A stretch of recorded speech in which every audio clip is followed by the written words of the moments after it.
Thank you, Mr. Chairman, and appreciate the opportunity to discuss bills relating to a very important subject, and that is the issue of saving and strengthening and securing Medicare. The demographic challenges that we have in this country are huge, and Medicare is running out of resources. As you well know, that's according to their own trustees.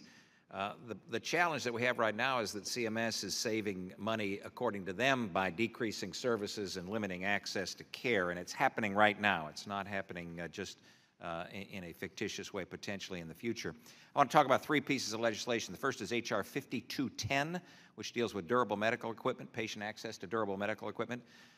CMS instituted what's called a competitive bidding program for suppliers of durable medical equipment that is not either competitive and isn't bidding. And it isn't because it doesn't hold bidders accountable, it doesn't ensure that bidders are qualified to provide the products in the bid markets, and it produces bid rates that are financially unsustainable. Mr. Chairman, this literally is harming lives as we speak. Essential services, including oxygen, are being denied to patients because of difficulty gaining those services. In rural areas, it's a huge problem. Many rural areas of the country, the amount paid for these services doesn't even cover the cost. So you get decreased availability. In Georgia, for example, 20% decrease in the number of DME suppliers in the last 3 years, and a nearly 40% reduction in medical equipment supply stores in our state just in the last 3 years. Patients' lives are literally at risk. The National Minority Quality Forum has data that demonstrates that it's driving up costs by avoidable hospital bills and increasing out-of-pocket payments by patients. It's led to increased mortality. That means death and hospitalizations. And a higher cost for Medicare beneficiaries.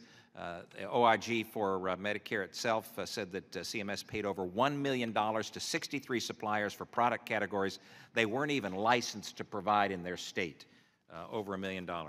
So H.R. 5210 would simply delay the onset of this competitive bidding program and expanding the onset of the program.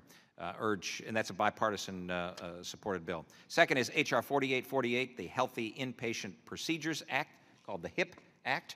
As an orthopedic surgeon, I bear some familiarity with this area. This is talking about the Comprehensive Care Joint Replacement, or CJR model. This is something that CMS put in place to try to decrease amount of resources spent on lower extremity joint replacements. The problem is they've gotten it all wrong. It is what they call a demonstration product, but it's the first mandatory demonstration product. So how it can be a demonstration product and be mandatory is beyond me. 60% of the hospitals is estimated will be penalized because of this. Decreasing resources available for patients to utilize for lower extremity joint replacements. So what happens?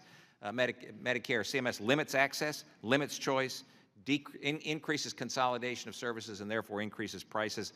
What does this mean to patients? As a formerly practicing orthopedic surgeon, I would talk to patients about what kind of replacement they ought to have. And Medicare may or may not agree with that. The problem with this program is that if Medicare doesn't agree with that, then guess who doesn't get the joint replacement that they need? It's the patient. So the H.R. 4848 would delay onset of this program until January 2018. Again, it's bipartisan support. It would simply give us time to give docs time to get ready for it, to give us an opportunity to modify this program. And then finally, H.R. 5001. Everybody has heard from their docs about the issue of electronic medical records. It is a disaster for physicians back home. The amount of time that they're having to spend on this to simply comply with regulations that don't increase the quality of care to patients is astounding. What Medicare did this year is to change the meaningful use reporting period from a 90-day period, rolling 90-day period where docs would have to comply, to 365 days, which means the entire year, which means you can't have your server go down, you can't have any problem at all throughout the course of the year, or you get dinged by Medicare for not having what they believe is the appropriate electronic medical record.